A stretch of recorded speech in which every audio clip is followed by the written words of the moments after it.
How to scale your business. Welcome to the Empire Show. I'm Bedros Keuilian. This is my co-host, Craig Ballantyne. Hey! And the number one question we get on the show is, how do I scale my business? And so Craig and I are not only going to share our experience of scaling businesses, because we've got some pretty badass track records ourselves, but also how many of our guests who have appeared on the show have scaled their businesses. So Craig, when someone says, hey, what are the big factors to scaling my business? What do you typically share with them? Well, listen, one of the questions that we got in was, somebody said, what am I missing? And first of all, we really appreciate all your questions, so keep on sending them in because we do need some good ideas for the show. But the person asked, if I choose a product and I create networking channels and I advertise and I give generously, go with a giving hand, what else do I need to do? Mm-hmm. And it's a good question because that is simply not all you need to do. There's a whole lot more to it. And if we go back to the very first thing, choosing your product or creating your product, you actually have to figure out how to sell it first. And it really comes down to creating that irresistible offer. With Fit Body Bootcamp, you have an irresistible offer. Back in my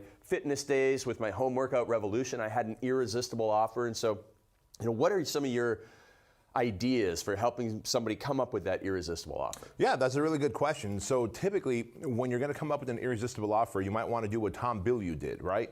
He looked at the marketplace of all these different protein bars and supplements, and he said, what is missing? Where's the vacuum? So typically, when you're looking for the irresistible offer, you kind of got to look for the vacuum. So our friend Mike Whitfield, for example, said, hey, where's the vacuum? What's his irresistible offer? There's all these follow-along workouts, and every vacuum seemed to have been filled, but he found one because he said, look, if you take my workout finishers and attach it to the back of any workout that you do, any program that you follow, the last 3 to 9 minutes as a workout finisher, you'll burn more calories and stimulate more muscle. And he created a vacuum and an irresistible offer that produces an outcome. And what Tom Bilyeu did was, he goes, look, there's all these protein bars out there, but they don't taste good, which is why people don't eat them, and they keep grabbing the Snickers bar or the Kit Kat bar. So he decided to help create a bar that was healthy for you and taste great, that would compete against the Snickers and the Kit Kat. Hence, Quest Bar was created and filled in a vacuum, right? The irresistible offer there was, taste as good as a Snickers bar that you're gonna eat, but it's much healthier for you. 20 grams of protein. Hey, can I tell you my favorite irresistible offer in the snack world these days? Bang energy drinks. Oh, have you had one? I have not yet. Okay, so Bang energy drinks, there's Monster, there's Rockstar. Bang energy drinks comes along with all these, first of all, they have really funny names. Like one of them is like Rainbow Unicorn. Oh, I would drink that. Yeah, and then Blue Raz and all this stuff, and Cherry Blade Lemonade. So they're totally different than the classic, plain stuff that the other companies have. And then they're all talking about how, there's absolutely no sugar in them. I know most of the other ones have diet ones, but none of them have sugar in them, but they have like a dozen different flavors, and it's just a different spin on it. And my friend Luca, who introduced me to them, was telling me like how they're growing, they're the fastest growing energy drink out there today. So it just goes to show you that even in a crowded marketplace where you think like, hey, you go into a store like 7-Eleven, and there's already Monster, there's already Rockstar, there's no more room for another person to come along. There is if you fill that vacuum. Yeah. And so that's what you have to have. You can't start a business without that irresistible offer. You can't scale something that isn't going to sell really well. So that's the first place to start. And then once you have that, then you can start going out and getting traffic, right? Yeah, and to that point, you look at that marketplace of energy drinks, right? I mean, holy cow, from Red Bull to Monster to everything in between. Mountain Dew. Right, Mountain Dew. And I mean, these are some big brands with tons of money. But Bang Energy Drinks comes through. And by the way, we will have the founder of Bang on the show because it's worth doing a kind of a reverse autopsy of his business, right? But he comes through with something fun and different. One, he's using social media and all types of influencers. They're not super jacked. Some are super jacked. But every trade show he does, it's like a full-on rave concert that's happening. Oh, really? Yeah, every trade show that he does, it's not just come sample our Bang Energy drinks. It's a fucking party. Oh, and man. They're raving and they're going nuts and all these like guys and gals, right, having a good time and dancing and breakdancing and all this shit. And it's unique, it's different. He's using social media platform because those are things like the shows that he puts on. He doesn't just do a sampling of the drink. He puts on a show and it's so like eyeball catching for social media platforms. And then he keeps the brand fun. Yeah. And so that's what no one else was doing. Everyone else was saying you get longer energy. You get 5 hours of energy. You get 6 hours of energy. You don't crash at the end. Okay, we've heard that enough. He hasn't talked anything about that. He goes, look, Bang energy drinks, they're fun, you're gonna have a great time, and look at the cool fucking names that we have. And it's funny because I ran into somebody down at Jason Capital's high status event the other day, and they had a Bang, and I was like, all I want to know is what flavor it was. It's like, hey, what kind of crazy flavor do you have down there? That's it. Because there is literally a dozen that they have. Yeah. Love it, love it. All right, so now we have this irresistible offer. It's starting to sell, and it's like, man, how do we get some traction and traffic for this? So obviously there's the, you got your email list, you got your Facebook ads, your Google ads. What do we need to do to scale this thing? Yeah, where scale is concerned, I'm still the biggest believer in buying traffic over using influencers and social media postings, and here's why. Those things I believe are great ancillary or add-ons that you could do, right? Get 2 dozen, 3 dozen people, and hell, get our friend Dan Fleischman, yet another person we need to have on the show. Get Dan Fleischman to introduce all these influencers to your product. That's great, but that is not as predictable as paid traffic to a targeted audience with your irresistible offer.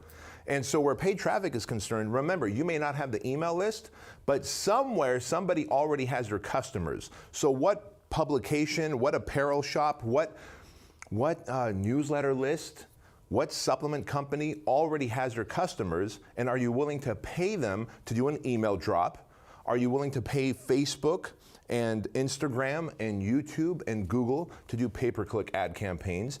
Are you willing to do arbitrage ads? Are you willing to do fractional ads on different sites like MSNBC and all that stuff, depending on what your product is? Mike Geary was a master of that, and Mike Geary was on the show here as well. Now, I love the advice that you used to give people in our mastermind when we had our beginner online mastermind. You would say, hey, listen, just start with $5 a day, $10 a day, because a lot of people get super intimidated by Facebook ads, but Facebook is really the best place to start because of the targeting. You get to target all the stuff that you know, plus you get the lookalike audiences you can bring in from your email list.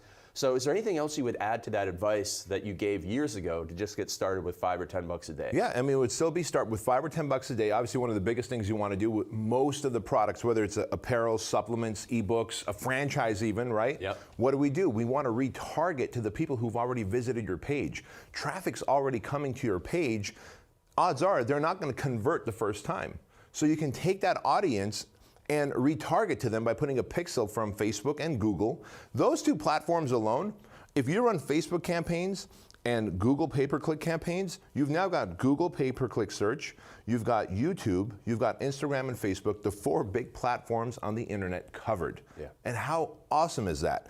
And if you put a retargeting pixel on your website, and now you start adding your email list, even if you only have 100 people, 100 customers or 100 prospects, add your email list to Facebook and say, look, I want you to target a lookalike audience. Facebook has got the algorithm to say, all right, these 100 people have this in common.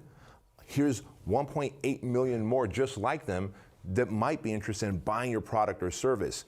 And so start with $10 or $15 a day, scale as you go. And of course, the magic formula here is if you're breaking even, you're winning as long as you have a back-end product or a continuity recurring product to sell, right? Absolutely. And go back to the Frank Kern interview that you did, which was really great in so many ways. And Frank talks about running traffic to great content videos on Facebook and then retargeting those viewers with more direct aggressive ads is another way of using Facebook. So, and by the way, the model there, people are like, wait, why would I do that? Why would I spend money to take traffic to a video where I don't sell anything? Because first, people don't trust you. You're a suspect. Yeah. If you're a suspect to them, they're never going to become a prospect. So you first want to show them that you actually know what you're talking about, that you're an authority on the topic. Again, whether it's apparel, whether it's lifestyle, supplements, a franchise, follow-along videos, content, give them content first to win the know, like, and trust factor. Once they now go from suspect to prospect mode, you can now sell them whatever product it is by retargeting the people who watch that content video. Yes, it's a 2-step process, but it's almost a sure bet versus just taking cold traffic and trying to sell them on something. Yeah, absolutely, absolutely. All right, so now we've got the irresistible offer. We're running traffic to it, and we got to tidy up our conversion. So traffic and conversion. You know, our good friend Ryan Dice has made this saying very, very popular, traffic and conversion. That's really what it comes down to. Yep. So what is this conversion? How do we improve conversion? What is this with copy and sales and all this sort of stuff? Yeah, so think about this. Your website, because most of you are watching this right now or listening to this right now, are probably going to sell something off a website, right? And so your website, and by the way, 89% of the people are going to buy it on this device, their mobile device. And if they're going to buy it on their mobile device, whether it's a Samsung phone or an iPhone, is your actual website formatted to appear nicely on these phones? Mobile friendly. If it's not mobile friendly, then it's probably not going to convert. And by the way, what are the elements of conversion? One, is there a compelling headline that very quickly says what the product or service is? If the compelling headline is not there, then you're probably going to reduce conversion. Right. People got to know exactly what your page is about. Shall we tell the get fit while ironing joke? Oh, you've got to tell so that. Way back in the day when Bedros and I were running one of our first masterminds, a guy contacted me and said, Craig, will you look at my website? And I did, and his website was called Get Fit While Ironing Without the Ironing. And I looked at it, and there was a picture of him with an ironing board, and I was like, you know, I don't think this is going to work. And he said, I knew you were going to say that. And of course, because it's just not a compelling offer. It was probably the silliest thing that anybody had ever showed me. Now, for other people, though, is that what they do is they put these websites together where you land there and you, like, what's this website about? Right. Is it a fitness site? Is it a site about just a person? It's just a giant picture of you, and your ego's in the way. So you really need to have that compelling headline. It's not about giant images, because people are going to land there, and if they don't see what they like, they're going to bounce. And so if you have a bounce rate that's really high, that's going to destroy your ability to actually make sales, because they got to go through the sales video or the sales letter or whatever it is in order to get to your irresistible offer which you created, because if you don't get them down there, there's going to be no sales. Yeah. So that's definitely fact, one of the first things. You know, the number one factor on your website that's going to increase conversions when people hit your website, and by conversions we mean people take out their wallet and make a purchase, is a promise to solve a problem that the person who hit your website has. Yeah. If I get on your website, I don't want to search for the solution to my problem. I want to be smacked in the face with a video or a headline or a copy or an image that very clearly says, hey dude, you have this problem, here we sell the solution, right? So if it's as Craig said, it's a very ego-driven website where it's your picture and your accolades and I have to scroll to find the solution, fuck it, You ain't scrolling. I ain't scrolling, I'm out. Yeah, so our best-selling program in the fitness world was 6minutestoskinny.com. I mean, domain, I understand what this thing is Yeah, about. the domain solves the problem. Right, and then you get right into the video sales letter, and it just worked like gangbusters, because we weren't trying to be fancy or cute. Oh man, you've seen this all the time in the fitness world, is people have a last name that makes for a nice rhyme or something in a gym. It's like, oh, just don't, Ron Strong Fitness. Like, nobody cares. Nobody knows what it means, and nobody is going to buy just because you have a cute name of your business. No, what people want is not to know more about you. They want their problem solved. What's in it for me? Oh, you took the words out of my mouth. Yeah, What's in it for me? Your That's website it. has to be about it. Yeah, what's in it for me? Now, by the way, and now that we know that it needs to be about what's in it for me, as in the person who hits the website, and needs to obviously have a promise to solve a problem that the person has, then there has to be compelling proof. Because think about that. The person who hits the website, now I go, oh, wow, this thing is promising to solve my problems. Well, I'm human, and therefore I've experienced liars, right? Right. Where people go, hey, I can solve your problem, but then they really can't. So you better back that promise up with social proof, testimonials, right? There better be testimonials. Like in the best case scenario, you would have The Rock and Oprah Winfrey saying on your website that I've used Craig's product or service and it changed my life. And I think Craig Ballantyne is an amazing person. That's what The Rock and Oprah say all the time. All the time. Well, you guys. All the time. Just go follow them, you'll see. But if you don't have The Rock and Oprah, who's the next best thing? Could be just any customer or client who has purchased something from you. Ask for a testimonial. The more compelling testimonials and case studies you have of clients who have gotten results using your product, the more you're going to squash doubt and increase conversion. Yeah, and if you can get a testimonial from somebody who's exactly like your best customer, the people that come to your site the most often, like if Mrs. Jones is your customer and she's 43 years old and has 2 kids, you want to get lots of testimonials from women who are 45 who have 3 kids, Because then Mrs. Jones will say, wow, that woman has more kids than me and she's older than me, and if she can do it, then I guess I can do it too. Because again, it eliminates all the objections that people have. Now, one thing that I was thinking about recently, we met a guy named Jason Fladley, and we both use his webinar program. Might be another good guy to have on the show. And one of the things that he teaches is that you have to get testimonials and case studies earlier in your sales message. A lot of people would leave these things for the bottom of the page or late in the webinar, but he really front loads them because that's the objection. Like, why hide that, right? Yeah, exactly. Why hide that? Just might as well front load the testimonials, because he knows that everybody going to watch a webinar or a video sales letter or a website is coming in there with doubt and skepticism. So you might as well come out with the proof with guns blazing. Yeah, absolutely. All right, so we have an irresistible offer. We're sending traffic to it. We have a high converting sales page. Now, I mean, those three things alone allow you to scale.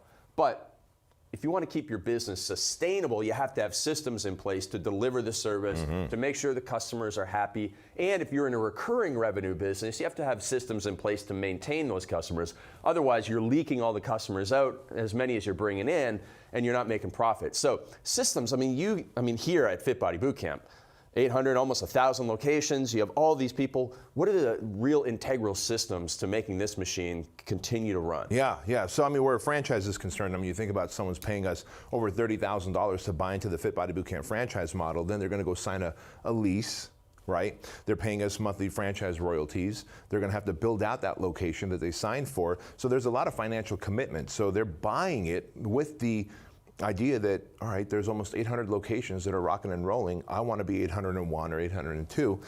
For that to happen, we have to do our part. We make the promise of, hey, look, this is a model that works, and we've proven it hundreds of times over.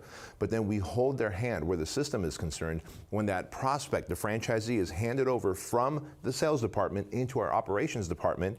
They're assigned a support person, and that support person goes through every single system, the system of finding the right location in their community. Because, look, in every community, there's an intersection that gets more traffic than less. There's a shopping mall that's probably a little more run down that people don't go to anymore. Yeah. And if the difference is, well, I'm going to pay 50 cents less in that crappier shopping center per month, right, or per square foot, but you're getting 80% less traffic, what's the point? I'd rather you take the more expensive place. And so our job is to help them find we have a system for finding their location. We have a system for helping them negotiate their lease. We have a system for finding the right team members. We have a system for their grand opening. We have a system for problem solving when they're, oh my gosh, things are going wrong. The city is asking me for a conditional use permit. We have a system for that. And as long as you have a system to put out a fire and create solutions, it's not to say that you're not going to have the problems. The whole quest of being an entrepreneur is someone just dumps a world of problems on you, and your job is to solve through them systematically. Yeah. It's to have systems to solve through so that you can build confidence in your franchisees. That goes for info products or supplements as well. If you're selling a container of fat burners or protein powders or protein bars, let's say, well, do you have a system to sell them on a continuity? Maybe have a container of protein powder show up every month, or maybe bulk order. Hey, look, if you buy 6 containers, you get a 15% discount, right? If you know the lifetime value. Or, by the way, people who, Amazon does this all the time. Hey, people who buy this particular supplement also look at this and that. Like the other day I bought a holster for a gun, and it said, by the way, people who buy this holster also buy these magazines. And it showed me extra magazines for the pistol that I have at home, right? I thought that was pretty cool. I was like, you know what? Yeah, I could use a couple of extra magazines, and I purchased them. So what's really cool is if you have a system, whether it's automated through technology or through humans, right? Like in sales, for example, when we're selling a Fit Body Bootcamp franchise, we have a system where we ask the prospect on the other line of the phone, we go, look, we know you wanted one Fit Body Bootcamp location in your area code or zip code. Great. Do you mind if I do a search to see if there's any other territories available near you? Because you might be interested in being a multi-location owner, right? They go, yeah.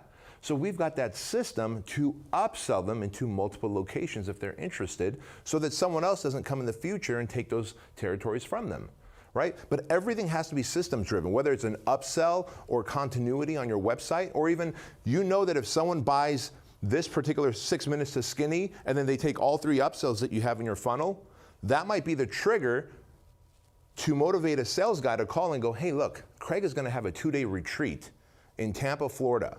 It costs $2,000 because That might be that, hey, they bought the front end product, they bought all 3 upsells, they are a perfect candidate to pay $2,000 for a retreat. That system of a salesperson picking up the phone, making that sale, getting them to the retreat and taking a $500 commission is mandatory. You got to have that. You're adding value to the customer's life and you're adding profits to your bottom line. Right, because you have to have the profit, the upsell systems in place in order to scale. Because sometimes you're not going to be breaking even. You're going to be a little bit lower when you're running the Facebook traffic. So that's where we were. We were exactly break even with that offer, but we had a recurring offer in there as well that almost everybody took, and that allowed us to have more money after the end of 30 days so that we could plow that back into the advertisements to scale that offer. Dude, that is a great lesson for you to share. So let's just break that down real quick. So what Craig's saying is he had the 6 minutes to skinny info product, right? And that was selling how much on the front end? It was only $27. $27. And you had, was it 2 upsells or 3 upsells? We had 3 upsells, and then we had a continuity as well in there for just $7 a month. But when you're doing 100,000 plus orders, you know, that adds up. And so we had that in place, and it provided that slack that then allowed us to, okay, great. And after 30 days, when the rebill comes in, we're making more, you know, now we're doing more than break even so that we can put more money back into the ads. And our friend Joel Marion, who was on this podcast as well, I mean, that guy was the master at getting people to buy, you know, 63 bottles of protein. Right. Like, I came for 1 bottle of protein and I left with 10 boxes of protein bars. How did that happen? Because that guy is a master of putting those upsell systems into place and writing great copy with irresistible offers and mastering conversion so that he had all of that in place, right? I mean, dude, let's go back to your 6 minutes to skinny for a second. I mean, if you're running Facebook ads and let's say it costs you $27 to get a customer, and of course the product is $27, technically you lost money, right? Sure. Because you broke even. Right, but by the time you pay the salaries and everything. Exactly, and by the time you pay the salaries and taxes and all that stuff, you actually have lost money. So you were willing to lose money for up to 30 days knowing that if that person got on board with your recurring continuity program, because you probably know the lifetime value, meaning how long they're going to stay on board at $7 a month, which was, how long, like over 8 months, would you say? It was 6 or 7 months. 6 or 7 months, right? So you know the average client is going to stay 6 to 7 months. Which doubled the amount of money, All of a sudden you go, hey, I'm willing to make money on the back end, and if you're willing to make money on the back end, that's where the millions are. Yeah, absolutely. All right, so we've talked a lot about tactics and strategies, but there's still something that has to happen because a lot of entrepreneurs get to this point where the success happens and then they self-implode. Yes. And so it's really the last two are leadership and fixing your own mental blockages. I love this. Yes, walk us through the man up short version here because that's really what has to happen in order to scale. So leadership is the limiting factor. Like leadership is the limiter, and here's why. When you're starting any business, supplement company, franchise, it doesn't really matter. An info product, apparel line, you can handle it all. You, maybe your spouse or your business partner, and maybe an assistant or two, an employee or two, right? But all of a sudden you find yourself growing, making more money, all good problems. You're like, hey, this is all good problems. But then you as the leader become the bottleneck. Because you haven't taken on the leadership role, you've just been a workhorse. Everybody around you is working at a lower capacity than you, and so instead of solving the problem, they come to you with the problem and go, hey boss, what do I do? We need sales copy. We need to pay more taxes. We need someone to do payroll. And you become the bottleneck. And I remember clearly when I was the bottleneck in Fit Body Bootcamp, the year was 2011, 2012, there was sales copy that needed to be written for our world conference. And so I would plow through it quickly as I could, which means I'm doing a shitty job of writing sales copy, which means we didn't have enough franchisees at our world conference, which means they didn't hear the vision, mission, and values that we're building for them to be able to fully commit to Fit Body Bootcamp. And so leadership is always a limiting factor. So one, you've got to build leaders around you so that instead of people coming to you with problems, they come to you with, there was a problem, here's how I solved it so we can continue to scale. Like that's effective leadership. And of course, the best way for you to build your leadership muscles is to go buy Man Up at manup.com, and you're going to learn all about entrepreneurial leadership. And then fixing the mental blocks. People who have these mental blocks of success, of self-sabotage, of poor belief systems, a broken relationship with money. I mean, keeping the e-brake on. Right. Yeah. Right? The e-brake, like in your life somewhere, you have that emergency brake pulled up. Like if you get a Ferrari, but then you slightly crank up that emergency brake in that car, the Ferrari's not going to perform the way you want it to until you drop that e-brake. And that might be, again, limiting beliefs. That might be in your association with money. It might mean the people that you're hanging out with are negative and toxic and critical, and you've got to fix those mental blocks. Absolutely, absolutely. One of my favorite quotes about leadership that I've come across recently is that leaders don't create followers, they create more leaders. And that's what we need in our businesses to help them scale. So, B, this was awesome. This really shows people, I mean, that was like an entire weekend seminar of how to scale your business in one short podcast. And I will say one last thing. Yes, sir. I cannot wait to go to a Bang energy drink rave. I mean, oh, man. That's all I've been thinking about for the last 20 minutes. It's like, I've never heard of this, and I'm going to put one of those little mini glow sticks in my mouth, drop some acid with Frank Kern, and go nuts. There you go, there you go. That's how you build your empire. A little glow stick and acid with Frank Kern and Bedros Keuilian and Craig Ballantyne's formula on how to scale your business. Hey, thank you so much for joining us on the Empire Podcast Show. The best way you can thank us is to leave a 5-star review on iTunes, Stitcher, or your favorite podcast platform. And of course, leave a comment and share this podcast with a friend. And if you'd like to grow your business to the highest level of success, go to bedroskeuilian.com/empire and fill out the application where you can join myself and Craig Ballantyne in the Empire Mastermind Group.